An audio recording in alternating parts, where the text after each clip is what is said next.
Good morning, and welcome to the Tohono O'odham Nation. Thank you for being here.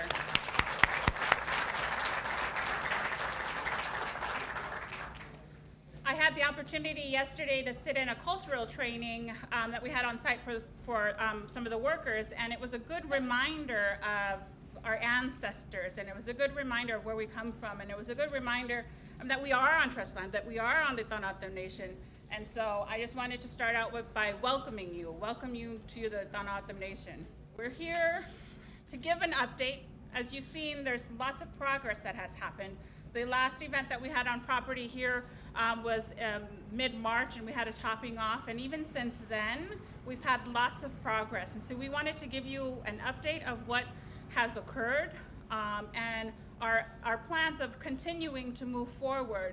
I'm sure everyone knows that there's been recent developments of misguided misinformation that is out there, and we want to make sure that that the nation has the opportunity to state what we believe in. So today is a good day. I want to wish everybody blessings, and I just want to go ahead and let's get started.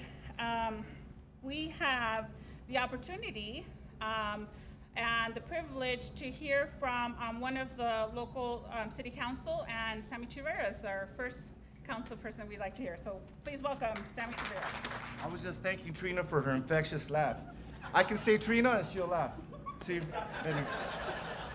Well, that's good. I'm glad we all got started off on a good note. Humor, we had a blessing first, humor, but this is a very, very, very serious issue while we're here today. I want to do, first of all, I want to welcome all the elected officials that are here.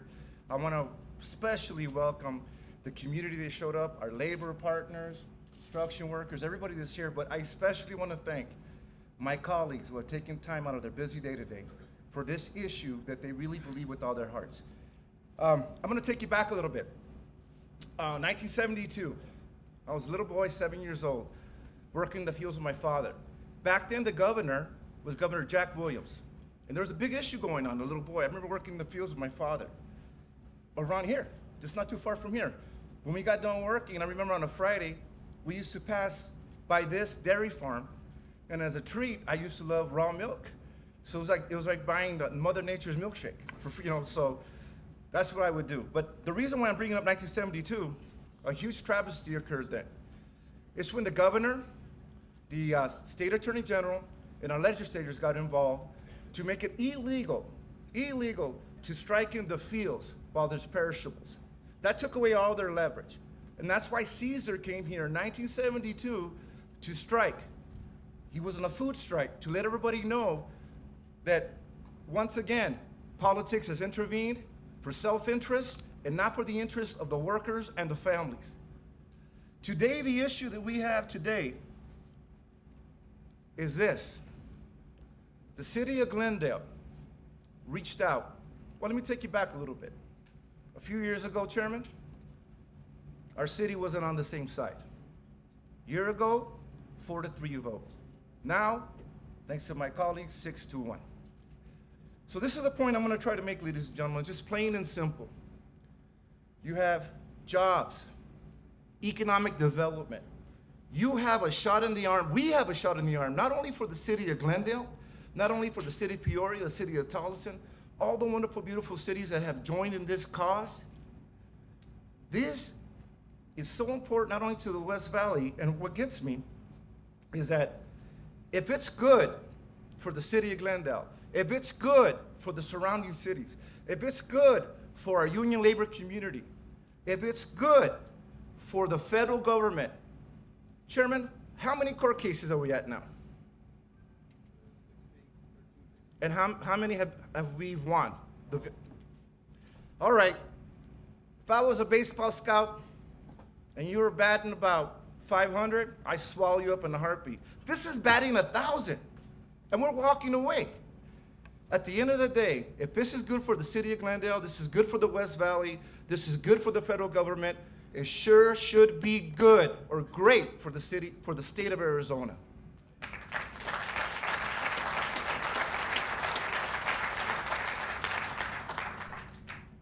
Ladies and gentlemen, I am proud to represent the closest district in the closest city to this project. Like I like to say, it's cradled on 3 sides by the Yucca District. But this issue is not about my district. It's not about the city of Glendale. This is about the entire West Valley. The reason why I mentioned what Caesar had done in 1972, because it primarily affected the West Valley. My family lives in the city of Tolleson. Great Mayor Gomez has been there for about 30 years, as in politics.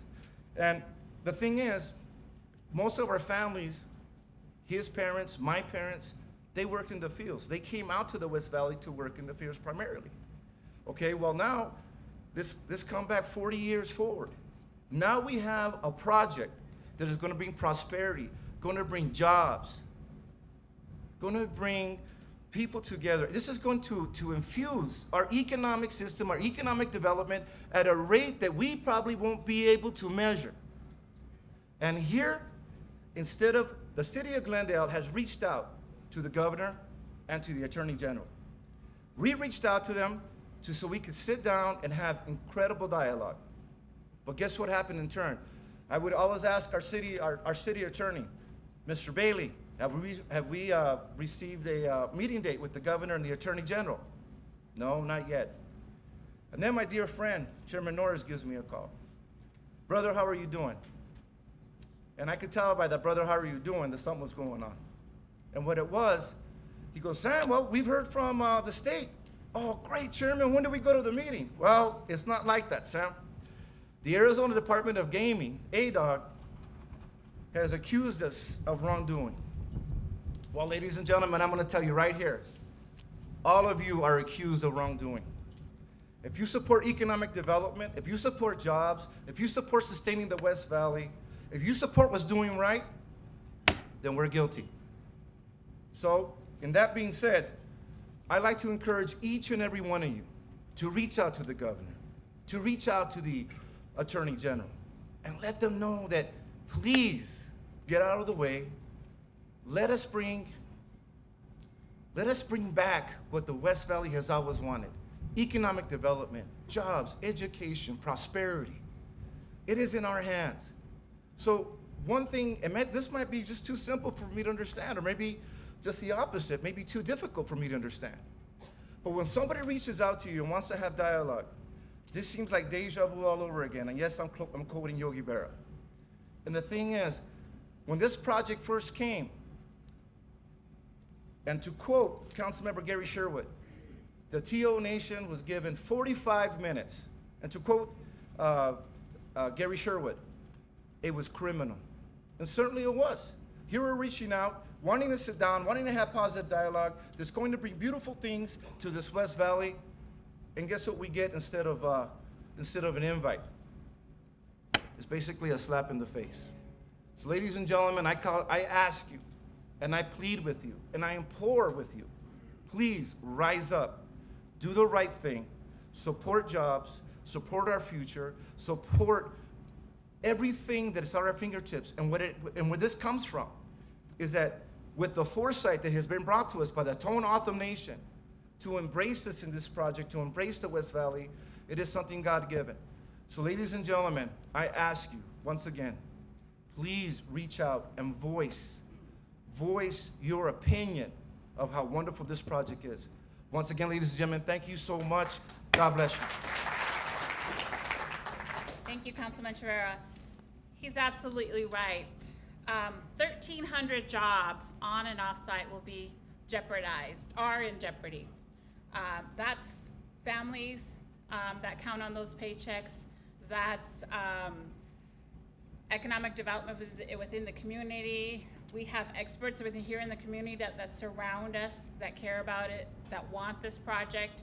And so we're rallying together in support of this project. Our next speaker is from Tolleson, Mayor Gomez from Tolleson, who was actually the first city who officially came out in support of the nation's project. And in a large part, that was due to Mayor Gomez, so thank you. I'm proud to say that Tolleson was the first West Valley city to formally support the nation's project. Before making this decision, we studied the issue. realized the enormous benefits this project will bring and recognized that the nation was adhering to the law in pursuing it. He might have been the first, but pretty soon plenty of other communities took a look at the West Valley Resort and reached the same conclusion. Now Tolleson is joined in this support by Glendale, Peoria, and Surprise, 4 cities that represent more than 500,000 people in the West Valley, and thousands others living in the region. The support, this popular support for the West Valley Resort is overwhelming. In my interactions with my constituents, I hear again and again how they support the project and are looking forward to the jobs it's bringing and the entertainment opportunities it will create. It's the same message. No matter who I'm speaking with, Republican or Democrat, young or old, everybody seems to support this project, except those special interests in the East Valley looking to protect their market share, even at the expense of the West Valley jobs and opportunity. It is deeply disappointing to see special interests tired misinformation finding a welcome from Arizona elected officials who should know better. The forces arrayed against this economic development project are powerful, but they are few. It's becoming very clear to me that the only way we can ensure that the West Valley and Arizona will enjoy the jobs, the growth, and the entertainment the nation is trying to bring or trying to build is that if we all work together. I know that we have many avid supporters here today and many more in the West Valley who also support creating jobs in our community. We must, all of us, contact Governor Ducey by phone, by email, by an old-fashioned letter. Let him know, let him really know how strongly we support this project. Let him know how many people in the West Valley want this thing to happen. And let him know that we vote. Working together is the only way we'll be able to beat the special interest money and keeping jobs right here, right now. Thank you to the nation for their leadership on this issue, and thank you to all the leaders here today that are supporting positive growth for the entire West Valley. See these individuals sitting over here? That's what it's all about. Jobs. Jobs. Thank you very much. The jobs that are being provided, we, as the enterprise, I'm the director of public relations, and it really is important to us to build relationships. That's a part of our business. That's who we are. That's what we do. And I wanted to acknowledge and thank the cities and the surrounding areas, the surrounding communities that have welcomed us, that want to build relationships, that want to work together. So thank you for that. It's important to us. It's how we do business. It's who we are. So thank you for that opportunity to do so. My wife wouldn't come today because she hates it. She knows I'm going to speak anywhere, and just not being recognized. My wife, Sharon, raise your hand so everybody knows you're here with me today. Listen, speaking here is easy. It's like being in church. Everybody's on the same team here. If those who don't know me, I'm Vice Mayor of the City of Glendale. I'm a lifelong resident of the City of Glendale. I was born here, spent my whole life here. I'm also a lifelong Republican. I was very pleased when my candidate won the governorship. I was excited when we were asked to attend a speech that the governor was going to do, a luncheon out at the Wigwam. I was excited to be there. I was happy to see he was talking about economic development and how the future for the West Side was bright. I was optimistic when I joined Mayor Gomez and others on a letter to the governor representing, as you know, 500,000 supporters on the West Side to please drop the opposition to the Tohono Nation's resort casino. Well, I think, unfortunately, he has gotten some bad advice, and it's not accurate. And there is fraud. Fraud, in my mind, would be touting Prop 202, which was voted on by the citizens, as stopping the TO Nation from building. Well, the courts have ruled that's not what Prop 202 says. It says the complete opposite, that they may build another casino. To me, that's fraud. I think it's fraud when the federal government ruins, homes, churches on the TO land, they strike a deal many, many years ago, which said they could acquire land without restriction in unincorporated areas such as Maricopa County, without restrictions, and they did. And then to try to say, well, we're changing our mind about the restrictions, I think that's fraud. I think possibly some of the bad advice is quite harmful. And now, I had a call from a reporter wanting to know about, well, the East Side elected officials there against the resort casino in Glendale. I said, well, are they telling you that please don't allow that to happen? It's going to ruin the housing market in Glendale. Or please tell Glendale crime's going to go up. Or please tell Glendale don't do it. They're going to expend money on services and never recoup the funding. Or please don't do it. It's just going to ruin the neighborhoods. They go, well, no, that's not what they're saying. I go, well, I'd be impressed if they stood up saying that's what happened. They like the resorts on the east side. They go, yes, they do. But what they're saying is they can have them. We can't have the resorts on this side. And it's pitting the west side now, because we're not going to give up. It's pitting the west side against the east side. And it's not a comfortable feeling to have that instead of the cities all working together. And hopefully the governor will change his mind and decide that we need to pull the east side, the west side. Let's all work together. As Sammy said, everybody's going to win by having a productive resort casino on the west side. It will help the entire valley, and it will certainly make life much easier. And it's going to attract tourism even better than we have now, which will affect the whole state. And with Glendale, we have the only deal with any gaming nation. We receive revenues, $1.4 million, and that's in our budget for the next fiscal year. We need the money. If we don't receive it because this project has stopped, there's going to be some serious cuts. And we're just starting to come out in Glendale from the financial situation that we're in. I can't say enough. We need to keep the promise and keep the promises that they're allowed to build a resort casino in Glendale and help the whole West Valley and the state of Arizona. Thank you. I want to teach everyone how to say good day.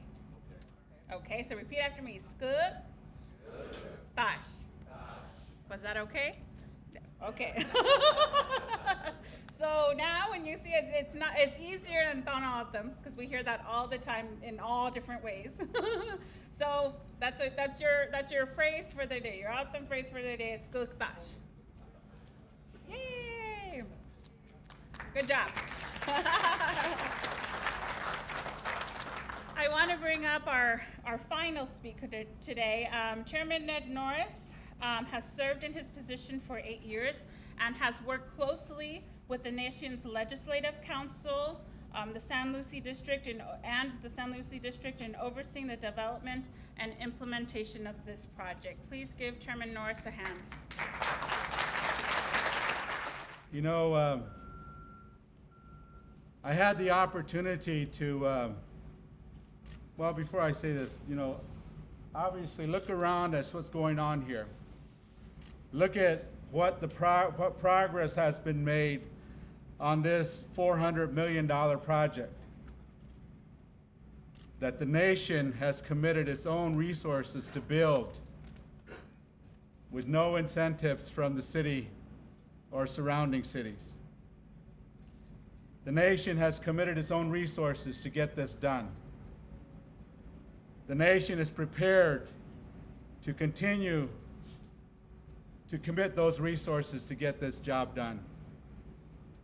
$400 million worth of construction, $400 million worth of contracts, $400 million worth of employment opportunities, and permanent jobs once we have the facility up and running. Where else in this state of Arizona do you see a project of this magnitude, of this possibilities and impacts that's going to have on the state's economy in the state of Arizona? Look at it. Look at it. You know, I had the opportunity to attend Governor Ducey's State of the State address in Oro Valley. For those of you that don't know where Oro Valley is, that's just north of Tucson. I was going to say Tucson, but my friend and mayor in Oro Valley might make it a point that you didn't say that right. That was in our city, Oro Valley, not Tucson. And I also had the opportunity to hear the governor speak on the State of State address in Litchfield Park. And on both of those opportunities, I was extremely encouraged by what I heard. Extremely encouraged by what I heard. Because we talked about economic development. He talked about the impacts of the recession. He talked about the need to create jobs and create opportunity to help the state of Arizona deal with and get out of this recession. And I thought, great. That is great. I'm glad to see a governor come in and make those kinds of statements, so bold, so strong, and so willing to begin the journey, the process of reversing the economic situation in our state of Arizona. What's disappointing today is that that commitment that he made to every citizen in the state of Arizona doesn't include the Tohono O'odham Nation. It doesn't include the jobs that we have created so far in this project. It doesn't include these workers that are going to be negatively impacted if this project is taken away. It doesn't include those multi-million dollars of contracts that we have already awarded to contractors, to subcontractors. And it doesn't include the fact that once complete, this project will have a financial benefit impact to the state of Arizona to a tune of about $300 million annually. How can a governor stand up and talk about economic development, addressing the recession situation that we're faced with, and deny an opportunity with this $400 million project to help him accomplish that effort? How can anybody in their right mind, how can anybody in leadership take such a negative position on this project? Blows my mind. It blows my mind. But you know, the other thing that's appalling and that's disappointing and discouraging is the recent letters that we received from the state gaming agency, Department of Gaming, who didn't issue those letters until after they received a directive from the governor that they were not to do their job by ensuring that they accomplish their regulatory responsibilities in accordance with the compacts that all tribes signed with the state of Arizona. That is discouraging. You know, we talk about the Arizona Department of Gaming being an independent regulatory agency. Maybe we need to define to the governor what independent really means. Independent of what? Everybody else except me, the governor. Because I'm telling you now, you're not going to do what the compact obligates and mandates you to do. Because that's exactly what his letter told them to do. Violate the law. Ignore the fact that the courts have already ruled on those issues that we have been litigating for the last 5.5, almost 6 years. Direct the state gaming agency to defy the orders of the courts, to not do what the courts have already determined. We are in our rightful way, we are in the right to be able to move forward with this project.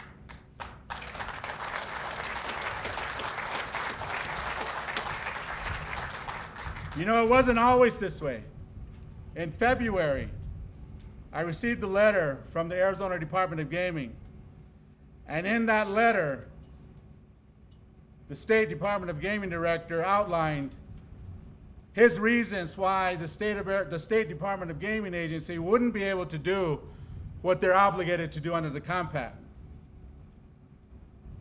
Basically, the letter was singing the song of those two East Valley tribes that have been on this campaign to destroy economic opportunity in the West Valley. And they said things like, this is not authorized by the compact, that you're going to break the compact if we move forward and do our certifications and so on and so forth. Those issues have been resolved, Arizona Department of Gaming. The courts have already ruled on those issues. Look at the judge's decisions. Look at those 13 decisions that we have had in our favor. But I also want you to read those decisions that were favorable to the two East Valley tribes. Because I know he isn't going to find any that have ruled in any of their favor on those issues. And then we went ahead, and I didn't feel it was my elected obligation to respond to a letter from a director from the state. I wanted to have our lead litigation attorney, Mr. Seth Waxman, former U.S. Attorney General for the United States of America, who has been litigating this issue on behalf of the nation, to respond to that letter. And he did, and very succinctly explained in the legalities associated with this whole case, where it's been, what the compact provides, what the compact authorizes, what the obligation of the state of Arizona is in order to comply with the provisions under the compact. Not long after that, we get a second letter in response to Mr. Waxman's letter. And basically, it was an about-face by Assistant Attorney General from the Department of Gaming, Bannon, who in essence said, we will make sure that we comply with every requirement that we have under the compact, that we recognize that the nation is ready, is authorized to move forward with this particular project, and we stand ready to work with you and do what the compact obligates us to do. Great. Another victory for the right, for what is right.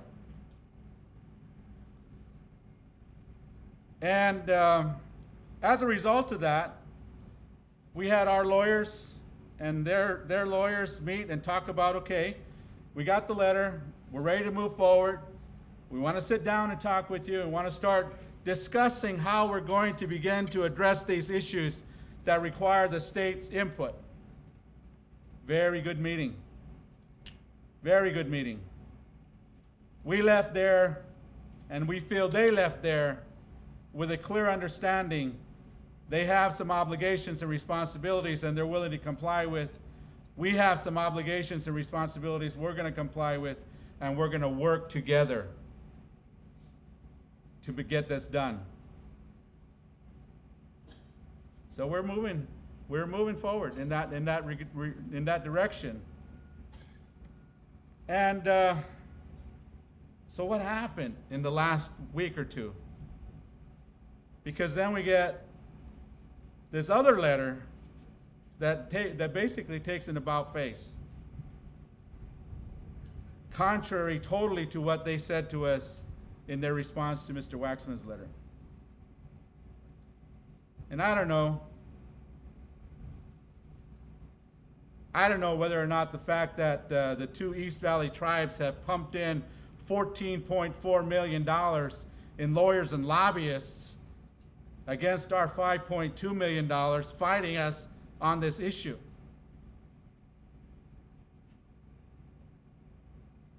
I don't know if, well, actually I do, because it seems to me that money does talk, I suppose. It's really unfortunate. It's really unfortunate that what we see now happening is political pressure being placed on the people that need to get this thing done, get their jobs done. From who? From congressional folks? From the governor? Who's putting the political pressure on them to make the about face? I don't think it's any coincidence that we're moving fine and moving in the right direction, and we've got this understanding that we're going to work together. Then Congress takes their Easter recess, and during the Easter recess, we get this negative letter. Is that coincidence? I don't think so.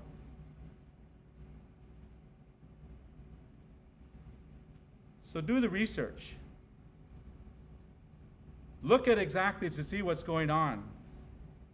Understand what we mean, what the compact meant, what the state means when we talk about independent Arizona Department of Gaming. You know, tribes really need to be concerned about the fact that if the governor can strong-arm the independent Arizona Department of Gaming to not do what they're obligated to do under the terms of the compact, duly negotiated in good faith by all tribes, then other tribes need to be concerned. What is up? What may happen in the future? Regardless of how you feel about this issue, if the governor can politically strong-arm an independent agency to do nothing and to not follow the law and to not follow the court's decisions, what else should we tribes be concerned about? So it's you know, we heard about the jobs. We heard about the economic benefits. We heard about the fact that workers will be out of work. We heard about the fact that these multi-million-dollar contracts that have been awarded and subcontracts that have been awarded are going to go away if the two East Valley tribes who spent $14.4 million lobbying against us are successful in getting the politicians that have taken a position against us to pass the bills that are pending before Congress. It's really unfortunate. There's a lot to lose, and we all need to be concerned about that. The West Valley deserves the opportunity for economic development. The West Valley deserves the opportunity for job opportunity. The West Valley deserves everything that this multi-million-dollar project is going to bring to the citizens of this West Valley.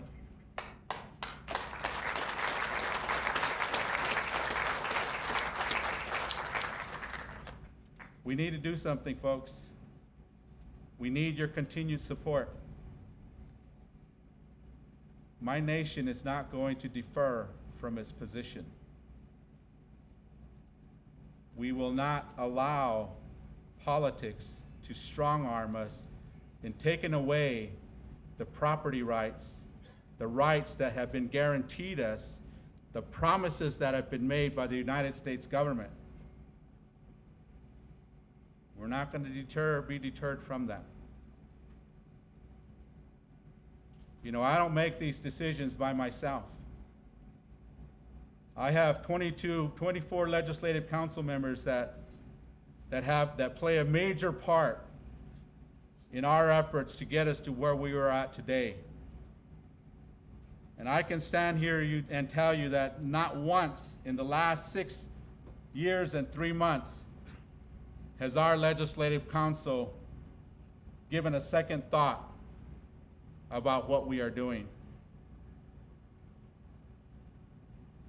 And I want to acknowledge them today and make sure that they're recognized for their leadership that they have given and proven and worked with me on, and the Vice Chairwoman of the nation, to get us to where we are at today. So please, Legislative Council members, please stand and be recognized, those of you that are here. But you know, we couldn't get here, we couldn't do this without suffering, without one of our communities suffering many years ago as a result of flooding that flooded out almost 10,000 acres of our tribal community back in the late 60s, early 70s. It was their suffering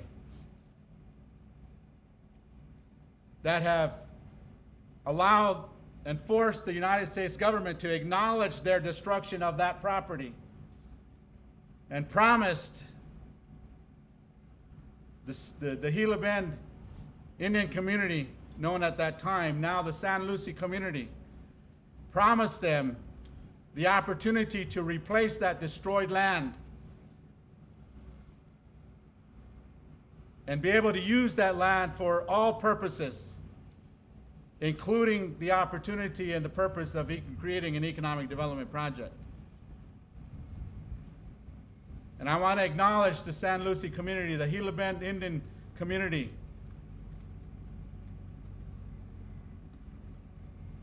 for being strong, for being patient,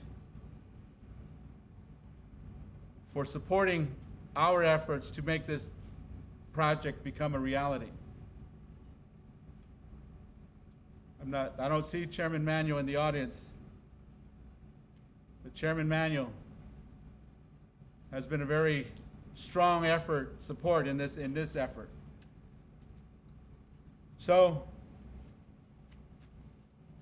we've got our leadership from the nation, we've got our leadership from the San Lucie community, but we couldn't get here either without the leadership of our elected officials. You know, we talk about working together, we talk about addressing the differences that we may have on issues. And we have done that, and we will continue to do that. We will continue to work with the surrounding jurisdictions. We will continue to work with the mayors, the vice mayors, the city council members. And we couldn't be here without their support today. And so, would all the elected officials from this area please stand and be recognized? You know, over the course of time, I've been called a liar by the two East Valley tribes. I've been called greedy by the two East Valley tribes. And in fact, one of those former East Valley tribal leaders referred to me as the devil. I ain't lying. Got too many cameras in front of me for me to be lying. This is not about greed. This is not about evilness. This is not about lying. This is about protecting what is rightfully ours. This is about protecting the people that have suffered as a result of the flooding and have been forced off almost 10,000 acres to 40 acres to where they're sitting at today. This is about creating opportunity not only for the nation's members, but also for the citizens of the West Valley. Thank you all. Thank you for being here. Thank you for your continued support. We will not be deterred. We will continue to move forward. Thank you very much.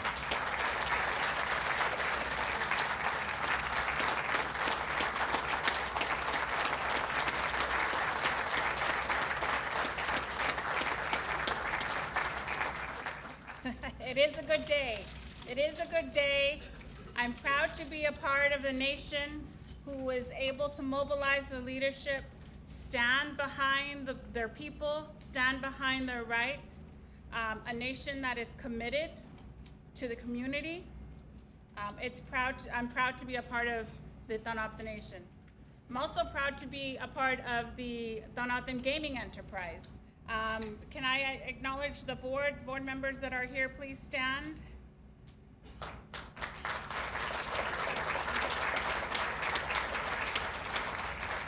And Andy and Libby, and any directors, management that are in attendance, please stand.